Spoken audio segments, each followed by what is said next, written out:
tardes, nosotros somos alumnos del primer semestre de Historia de la Escuela Normal Superior y en el día de hoy estamos presentando nuestro trabajo de Cultura y Diversidad del México Antiguo, el cual es un documental y nuestros nombres son Marilina Aide Salinas López, Ángel Santiago Hernández, Noel Rolando Cruz Murillo. José Miguel Ordaz Reséndiz. La historia de la configuración de los primeros grupos nómadas en México hasta la concepción de la cultura maya.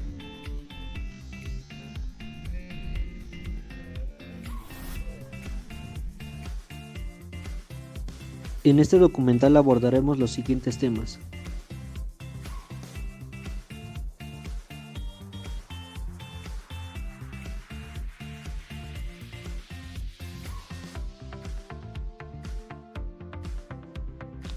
origen y configuración de los primeros grupos humanos en México.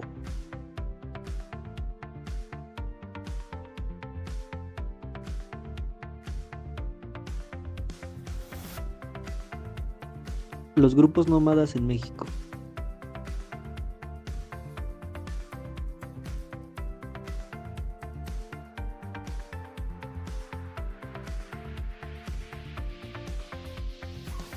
descubrimiento de la agricultura en México,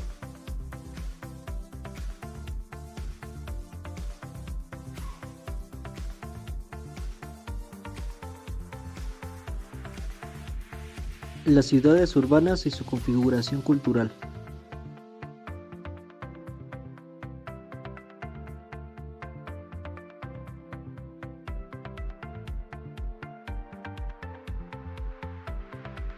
Reconfiguración de los sistemas económicos, alfarería y cerámica.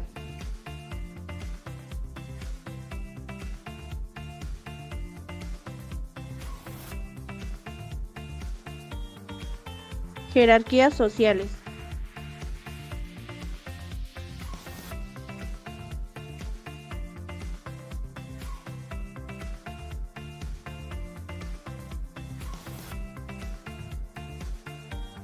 grandes ciudades, infraestructura, organización y conocimientos astronómicos.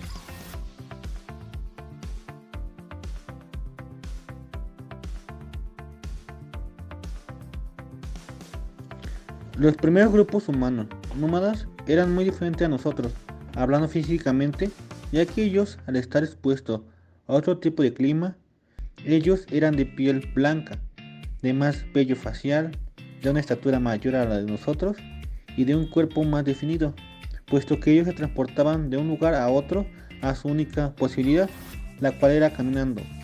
Los grupos nómadas se trasladaban de un lugar a otro, ya que buscaban la forma de subsistir, a pesar de los cambios climáticos o los fenómenos naturales que se presentaban diariamente. En los primeros grupos nómadas se conocen comúnmente como cazadores y recolectores, los cuales se desplazaron al Nuevo Mundo. Entre esos grupos se encontraba Tlaloc, Amoztli y Xochitl. Llegaban inicialmente con pieles como vestimenta de forma muy abrigadora, de los cuales llegaron desde Alaska en búsqueda de alimento.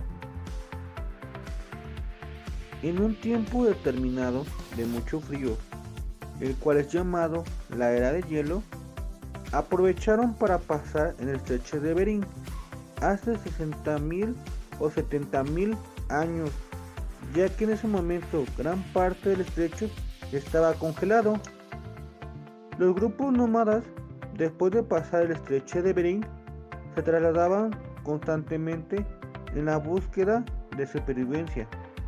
Desde hace 35.000 años empezaron a bajar a partir de Norteamérica y de allí fueron hacia Centroamérica y después hacia Sudamérica, en donde cambiaron su vestimenta por algo más holgado, ya que llegaron a un lugar con un clima más caluroso, por el cual debían de dejar de vestir de forma abrigadora.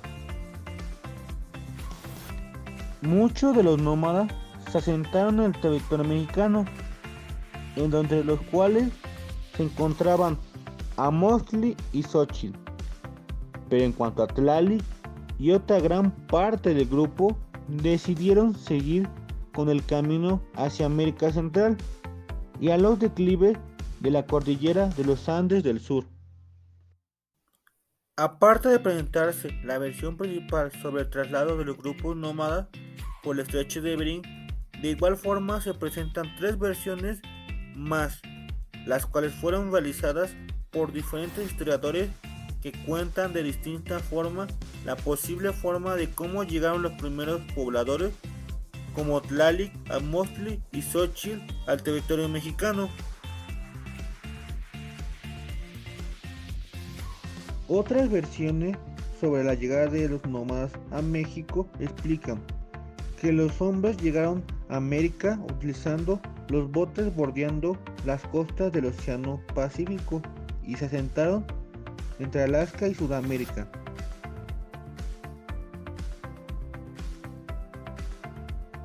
En otras se nos cuenta cómo pasaron desde Australia sobre el Océano Pacífico para poder llegar a América del Sur en pequeñas y primitivas balsas.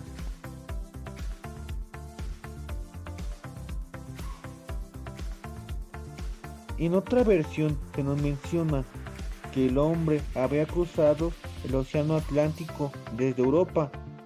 Esta teoría se sostiene dado que existen similitudes entre las herramientas de piedra de América del Norte y de Europa.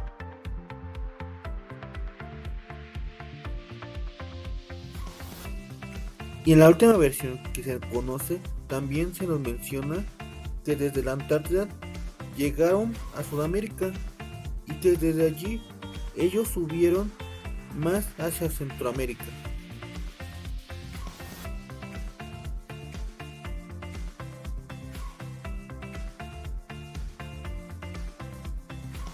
Nos adentramos a hace 20.000 años.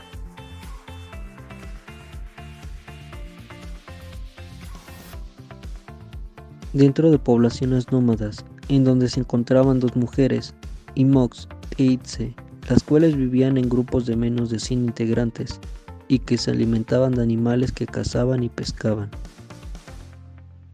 Los miembros del grupo buscaban tranquilamente su alimento, ya que sabían que cerca de un manantial se juntaban los animales para brevar.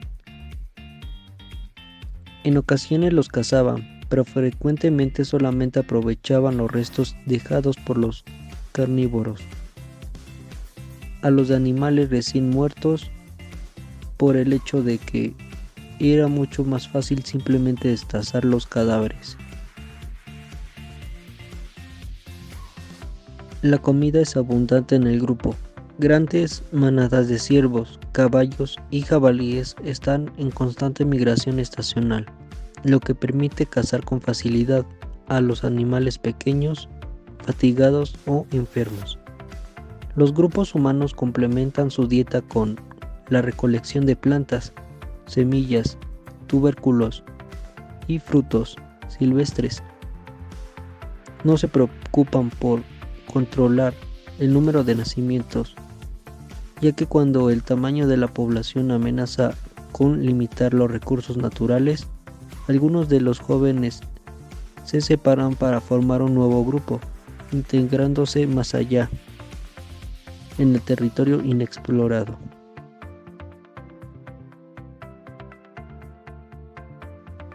Nuestras protagonistas ya empezaban a utilizar el fuego en distintas tareas cotidianas, puesto a que gracias a eso ellas podían reunirse en torno a las fogatas para calentarse, tener luz o a estar protegidas. Lo utilizaban para cocinar y así podían consumir más calorías que cuando comían alimentos crudos, difíciles de masticar o digerir.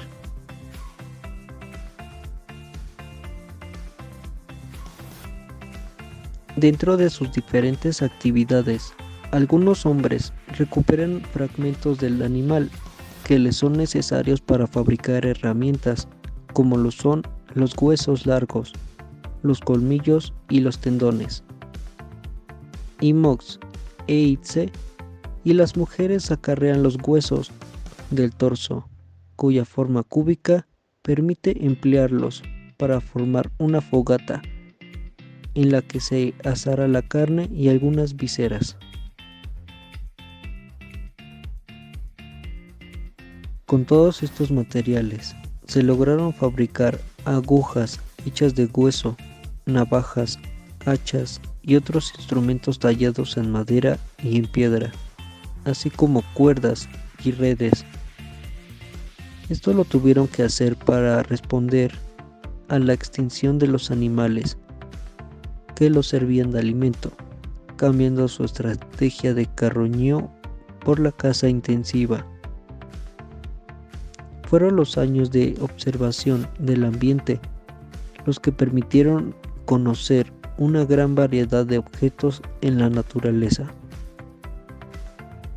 Identificaron los que mejor cualidad poseían para fabricar sus instrumentos. Es probable que durante las batidas de caza participara todo el grupo, tanto hombres como mujeres, de todas las edades, para maximizar los resultados. En el grupo en el que están Imox e Itze, la vida social es armónica e igualitaria. Los conflictos se resuelven fusionando al grupo y buscando nuevos horizontes. Cada quien realiza el trabajo que más se le facilita y lo emplea para ayudar a los suyos, ya que cada uno de ellos tiene presente que no se puede sobrevivir cada uno solo.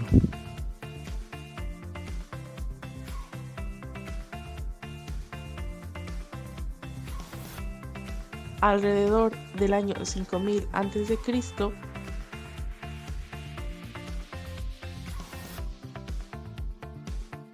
en México el cultivo del maíz se inició y Imox e Itze, por ser mujeres, junto con los niños, aprendieron a identificar las plantas comestibles y comenzaron a cuidarlas.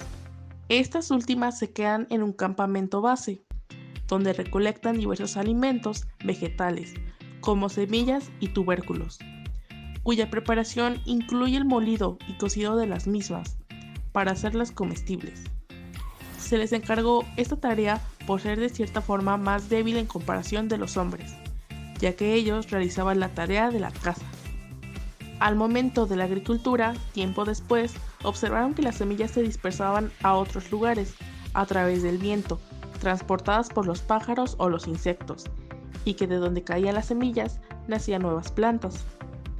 Cuando comprendieron este proceso, empezaron a sembrarlas y obtener sus propios alimentos. Los grupos nómadas de cazadores-recolectores, de los que pertenecía Imox e Itze, empezaron a practicar la agricultura, puesto que en ciertas regiones llegó un momento en el que la población aumentó tanto que lo recolectado ya no alcanzó para alimentar a todos los integrantes del grupo. Entonces, buscaron la forma de producir alimentos en mayores cantidades y almacenarlos. Simultáneamente, para poder consumir las semillas de maíz, tuvieron que fabricar instrumentos de molida con un trabajo de superficie en mayores dimensiones, en comparación con las del periodo anterior, que eran una mezcla de instrumentos de molienda y machacadores, que permitían abrir las duras cáscaras y triturar las semillas y los vegetales. Nuestras protagonistas, Imox e Itze, se vieron en la necesidad de poco a poco dejar de ser nómadas para convertirse en sedentarias, junto con los demás que conformaban el asentamiento, en gran medida gracias a la agricultura. Pasándonos en torno al año 2500 a.C.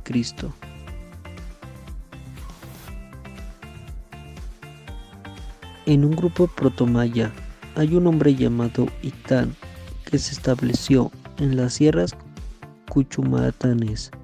Sus cumbres superan los 3800 metros de altitud, siendo la sierra no volcánica de mayor altura en toda Centroamérica. En los diferentes procesos migratorios, Ictán tuvo que distribuirse en una parte del territorio, agrupándose en uno de los grupos étnicos con lenguas pertenecientes a un mismo tronco. compartiendo una misma tradición histórica y cultural, con variantes locales.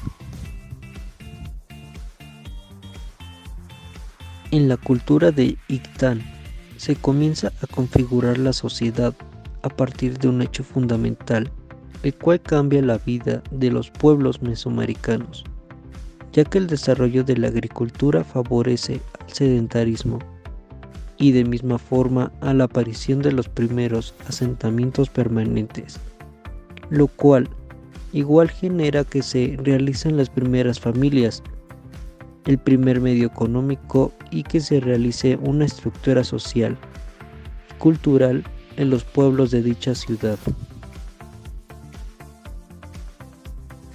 En la civilización en la que se encuentra Ictán se extendió ocupando alrededor de 300.000 kilómetros cuadrados.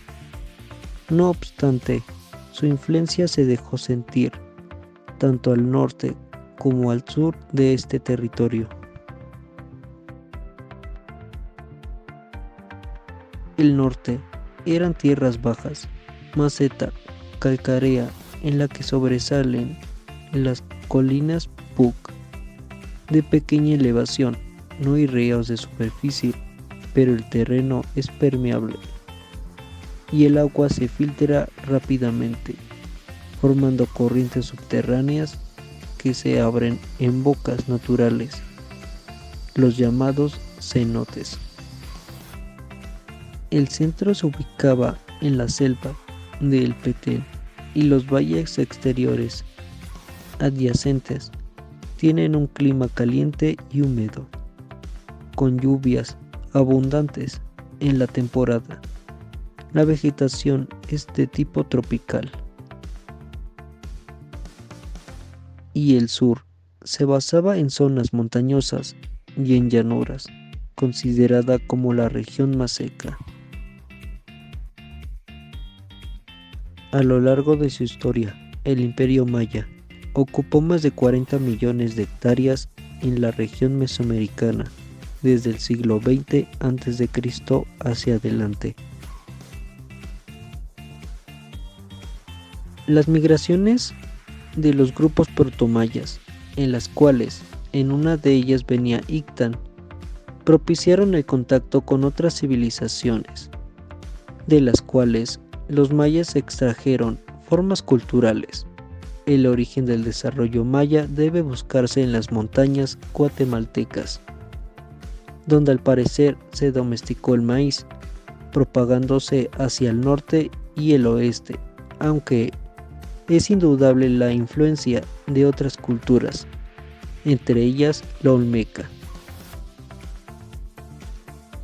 Remontándonos en la civilización maya en la que se encuentra Ictán, se puede observar lo siguiente. El comercio de bienes y servicios fue una actividad económica clave de las civilizaciones mayas. El intercambio de bienes era común en toda la región mesoamericana, entre ciudadanos, ciudades y con otros imperios. Se destacaban las rutas de comercio en México Central y las marítimas del área del Golfo de México. Ictán es uno de los tantos productores de los principales bienes comerciados que fueron, por ejemplo, el cacao, la obsidiana, la cerámica, los textiles, las herramientas de cobre y piedra, maíz, pescado, chocolate, joyas y piedras caliza, madera, juguetes, papel, libro, armas, cobre, oro, ñamé, miel, sal, frijol y aguacate. Él se dio cuenta de que en general el comercio entre grandes ciudades o por fuera del imperio se daban a través del trueque, mientras que las transacciones del día a día entre ciudadanos se daban usando monedas o dinero. En este sentido, era común que se usara el cacao como medio de intercambio. Ictán tiene conocimiento de que la actividad comercial es fundamental para determinar el poder de las ciudades dentro del imperio. Por eso es común de que los pobladores con mayor desarrollo fueran ciudades ubicadas en el área con acceso a recursos vitales o en el camino de las rutas de comercio. Los mercados eran comunes en las grandes ciudades, por lo cual Ictán se estableció en ellas. Las estructuras de los comercios son permanentes, en donde se vendían principalmente alimentos, herramientas. Incluso contaban con oficiales del gobierno que recogían impuestos y prestaban seguridad. Usualmente, la élite controlaba los mercados a través de impuestos y regulaciones. Esta misma a la vez distribuían la riqueza de los impuestos entre ciertos sectores sociales. Usualmente comerciaban bienes, lujos y no perecederos como piedras preciosas, turquesa. Este comercio de grandes distancias es muy complicado para Ictán, en especial porque no contaba como los demás con bestias de carga. Los comerciantes simplemente cargaban constantemente a sus espaldas los bienes o en canoas cuando se podía. Tampoco usaban vehículos de rueda. El comercio no solo fue importante para movilizar bienes. Ictán se dio cuenta de que tanto las rutas de comercio dentro del imperio como las externas facilitan el movimiento de personas e ideas, transportándonos al tiempo posclásico. En el área maya se caracterizó por tres formas. La primera fue una organización descentralizada, es decir, comunidades independientes con sus propias autoridades. La segunda forma consistía en un gobierno compartido por dos gobernantes o soberanos, como se reportan Ixmiché y Kumarhak. Los nombres de estos gobernantes fueron Apotzoil y Aposhail. La tercera forma de organización estaba descentralizada bajo un gobernante principal dentro de un territorio. A la cabeza de la ciudad de Mayapán se ubicaba alguien llamado Rek, el llamado Halach Unik, especie de rey, emperador, monarca, príncipe o también llamado el Gran Señor. Él residía en la capital y de él dependían los diferentes caciques o batabob, quienes eran las principales autoridades políticas que estaban al frente de cada una de las comunidades o pueblos que conformaban el territorio. La relación política entre la capital y los poblados, entre el Rek, el Halach Unik y los batabob, eran conocida por los mayas como Chucubal, y los españoles la reconocieron como provincias. Las atribuciones de Rek incluían la formación de la política exterior e interior, con la ayuda de un consejo compuesto por los principales jefes de los pueblos, sacerdotes y consejeros especiales. El área, la máxima autoridad religiosa. Debajo de él había una serie de funcionarios que administraban una severa justicia, cobraban tributos a los campesinos y controlaban las actividades de una población. Con la caída de Mayapán, toda esta estructura de dominación se derrumbó, quedando los mayas nuevamente separados en diversas agrupaciones políticas. Un habitante llamado Remi era de la nobleza. Él provenía de los jefes locales, los miembros del consejo y los altos funcionarios, y son los jefes militares, los cuales desempeñaron un papel clave a la raíz de la importancia que jugó la guerra en estos siglos. Y también está Jericot, que formaba parte de los sacerdotes. Sus antepasados habían ejercido el poder político durante el periodo clásico. Ahora él y los demás estaban enfocados a la mantención de los templos, la vida religiosa y por sobre todo a las ciencias. El pueblo se componía mayoritariamente de campesinos dedicados al cultivo del maíz, junto a un alto número de tejedores y alfareros. Uno de ellos era nombrado llamado Incacle, el cual con su trabajo mantenía a las clases sociales superiores, además de erigir todos los centros ceremoniales y las calzadas de piedra que unían a las ciudades principales. Él y las demás personas del pueblo vivían en las afueras de los centros urbanos y su posición dentro de la escala social se medía por la distancia que había entre la casa y la plaza central. Nor pertenecía a los esclavos, los cuales constituían el último eslabón en la sociedad y adquirían su condición de esclavos por nacimiento, por robo, por haber caído prisioneros en la guerra o por ser huérfanos o haber sido comprados. En la ciudad de Tikal se encontraba una mujer llamada Yatzil, la cual es intervenida junto con toda la población por el dominio de la ciudad de Teotihuacán, imponiendo una nueva dinastía a la fuerza. Desde ese momento, la ciudad Tikal se convirtió en uno de los centros de poder más importantes al sur de Mesoamérica. La construcción de la ciudad Tikal está hecha en medio de la maleza selvática, con edificios altos, capaces de sobresalir entre la naturaleza, y un claro ejemplo de esto es el templo del Gran Jaguar, ya que este está conformado con una altura de 70 metros.